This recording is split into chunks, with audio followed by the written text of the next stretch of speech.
ఉన్న బంగారాన్ని విడిపించి ఆ రోజు ఆన్లైన్ రేటుకే మేము కొంటాం. Sharma gold company. Hi, welcome to our channel. ఈరోజు మనతో పాటు ఉన్నారు జ్యోతిష్య, ఆగమ, వాస్తు, పురాణ పండితులు బ్రహ్మశ్రీ క్రొత్తపల్లి సురేష్ శర్మ గారు. నమస్కారం గురువు గారు. ఆయుష్మాన్ నాయన. ఓకే. ఫిబ్రవరి నెలలో కర్కాటక రాశి వారికి ఎలా ఉండబోతుంది? కర్కాటక రాశి వారికి అష్టమ శని ప్రభావం పోయిన సంవత్సరం నేను చెప్పాను, పెద్దగా మీ మీద ప్రభావం ఉండదు, మీరేం వరి కావద్దని. కానీ ఈ సంవత్సరం అష్టమ శని ప్రభావం ఒక్కొక్కరో మీ మీద పడుతూ వస్తుంది. అంతో ఇంతో అశుభాలు ఉంటాయి. అందులో ఆయుష్ స్థానంలో శని సూర్యులు గ్రహయుద్ధం నడుస్తుంది కాబట్టి కొత్త కొత్త వాహనాలు కొనుక్కొని వెళ్ళేవాళ్ళు. అలాగే భార్యాభర్తల స్థానం అని చెప్పబడేటువంటి రెండో ఇల్లు కుటుంబ స్థానం, ఆ స్థానాధిపతి శని, కుటుంబాధిపతి సూర్యుడు. కాబట్టి భార్యాభర్తల మధ్య అనవసరమైనటువంటి స్ప్లిట్స్ లేచే అవకాశాలు ఉంటాయి. మొండితనానికి వెళితే దానివల్ల చాలా సఫర్ అయ్యే అవకాశం ఉంటుంది. భవిష్యత్తు అగమ్య గోచరంగా మారే అవకాశాలు కూడా ఎక్కువగా ఉంటాయి. అలాగే కొత్తగా పెళ్లి చేసుకుంటున్న వాళ్ళు సరైనటువంటి ఇన్ఫర్మేషన్ లేకుండా ఏదో తొందరపడిపోయి డెసిషన్ తీసుకుని దెబ్బతినే అవకాశం కూడా ఉంటుంది. అంటే మీన్స్ అమ్మాయి అబ్బాయి బాగున్నారులే అని జాతకాన్ని ఓవర్లుక్ చేసేసి, ఆ జాతకంలో ఏదో చిన్న చిన్న పరిహారాలు లాంటివి చేసేసి ఆ తర్వాత ఫ్యూచర్లో ఇబ్బంది పడే అవకాశాలు వస్తాయి. ఇప్పుడు తీసుకునే డెసిషన్ అలాంటి కీ డెసిషన్స్ కొంచెం జాగ్రత్తగా ఉండాలి. అండ్ ఇంకోటి, ధనస్థానాధిపతి కూడా సూర్యుడే అయినాడు కాబట్టి, అష్టమంలో ఉన్నాడు కాబట్టి అనవసరమైనటువంటి భీతి కలిగించి, అంటే మీకు ఎలా ఉంటుందంటే, ఒక పోలీస్ ఆఫీసరు మీకు సంబంధం లేని కేసు వచ్చి మిమ్మల్ని తీసుకెళ్ళి నేను అది ఇరికి ఇస్తానను, మీరు అక్కడ కనపడ్డారనో మీ ధనాన్ని అపహరించే ప్రయత్నం చేయించవచ్చు. అందరూ ఆఫీసర్లు అలా ఉంటారని కాదు. అంటే మీకు లేని మాటలని చెప్పి మిమ్మల్ని భయపెట్టి డబ్బు తీసుకునే వ్యవస్థ మనకేం కనపడుతుందంటే రౌడీ పోలీస్ వ్యవస్థలే కనపడతాయి. అంటే మనం భయపెట్టి డబ్బులు వసూలు చేసేది. కాబట్టి భయపడద్దు, మీలో నిజాయితీ ఉంది కాబట్టి ఖచ్చితంగా మీరు దాన్ని భయపడకుండా డెసిషన్ తీసుకోవాల్సిన అవసరం ఉంటుంది. అట్లాగే మీ ఆస్తికి సంబంధించి, మీ హక్కుకు సంబంధించి తీసుకునే నిర్ణయాల్లో పారదర్శకంగా ఉండండి. ట్రాన్స్పరెన్సిటీ, అబద్ధాలకు కానీ, వాక్స్థానాధిపతి కాబట్టి సో పొరపాటున ఇతరుల ఇన్ఫ్లుయెన్స్తో అబద్ధాలు బుర్రకెక్కించుకోవడము, ఎవడో ఏదో చెప్పాడని అటలు అంటారు. ఈ అటలైపోతాయి మన జీవితంలో. కాబట్టి ఎవరో చెప్పారు అనేటువంటి ఒక మ్యాటర్ని నువ్వు ఇంకో రకంగా కన్వే చేసి నీ యొక్క కుటుంబంలో కావచ్చు, నీ వ్యాపారంలో కావచ్చు, నీ ఆర్థిక విషయాల్లో కానీ నీకు స్పష్టత లేకుండా మాట్లాడడం ద్వారా ఖచ్చితంగా ఇబ్బంది పడే అవకాశాలు ఉంటాయి. ఇక్కడ కూడా మనకి పునర్వసు నక్షత్రం గురువు ఉంటాడు, అట్లాగే పుష్యమి నక్షత్రం శని ఉన్నాడు, బుధుడు నక్షత్రం అయినటువంటి ఆశ్లేషం ఉంది. కాబట్టి కొంచెం నిర్ణయాలు కొంచెం ఆచితూచి తీసుకోవాలి. తర్వాత తండ్రికి కొంత అనారోగ్యం వచ్చే అవకాశాలు ఎస్పెషల్లీ ఈ 3 నక్షత్రాల వాళ్ళకి ఉన్నాయి. పితృవర్గాల వారికి అనారోగ్యాలు, తాతలు పెద్దవాళ్ళు ఉంటే వాళ్ళు గతించే అవకాశము, లేకపోతే తండ్రి ఆరోగ్యం బాగలేకపోతే ఇబ్బంది పడడం, ఇవన్నీ కామన్గా జరిగాయి. బాగలేని వాళ్ళు పోతే సరే అనారోగ్యంతో పోయినారు, వాళ్ళు చాలా రోజుల నుంచి సఫర్ అనుకోవచ్చు.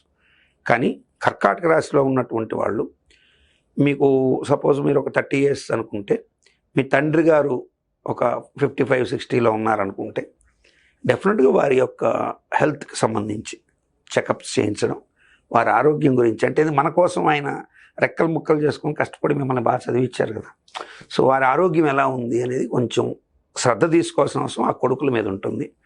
సో తండ్రికి కొద్దిగా ఇబ్బందికరమైన కాలం నడిచే అవకాశం ఉంటుంది. దీర్ఘరోగాలు కూడా బయటపడవచ్చు. అది ఇప్పుడు తొందరగా మేలుకుంటే ఆ వ్యాధులకి సత్వర చికిత్స అందడం ద్వారా వారు సరైవ్ అయ్యే అవకాశాలు కూడా ఎక్కువగా ఉంటాయి. వ్యాపారస్తులకి కూడా ఏమి ఇబ్బందికరమైనది లేదు. కాకపోతే వాక్కు విషయంలో కొంచెం జాగ్రత్త పడాలి. కొత్త వ్యాపారాలకు సంబంధించి పెట్టుబడులు పెట్టేటప్పుడు కూడా ఆలోచన చేసి పెట్టాల్సిన అవసరం అయితే ఖచ్చితంగా ఉంటుంది. ఓవరాల్గా అయితే ఈ చెప్పినటువంటి క్రిటికల్ ఇష్యూస్ ఏంటంటే భార్యాభర్తలు అండ్ కుటుంబం ప్లస్ తండ్రి ఆరోగ్యం, ఈ 3 అంశాల మీద వీరు మృత్యుంజయ శాంతులు కానీ, ఈశ్వరుడికి అభిషేకాలు కానీ ఇవి చేయించుకోవడం మంచి శుభాలు కలిగిస్తుంది. గురువు గారు, చాలా మంది రాశి ఫలితాలను నమ్ముతారు, నమ్మరు. సో నేనైతే ఒక ఆస్ట్రాలజీ చేసే ఒక యాంకర్గా మాత్రం నేనైతే నమ్ముతాను. కొంతమంది ఏమంటున్నా అంటే నీది నాది ఒకటే జాతకం, కానీ నువ్వు నీచుడివి, నేనేమో రాజయోగినా అని ఇట్లా అంటుంటారు. సో నిజంగా ఈ రాశి ఫలితాలన్నిటి ఎవరికి వర్తిస్తాయంటారు? ఫస్ట్ మీలాంటి వారికే కాదు నాన్న, మీరు మామూలుగా హేతుబద్ధతతో ప్రశ్నించిన, ఒక రేషనలిజం భావంతో ప్రశ్నించిన, నాస్తిక భావంతో ప్రశ్నించిన, లేదు పూర్తి సంపూర్ణ దైవభావంతో ప్రశ్నించిన ప్రశ్న అయితే ఒకటే, అసలు ఈ రాశి ఫలాలు పనిచేస్తాయా? అవును. ఖచ్చితంగా పనిచేస్తాయి.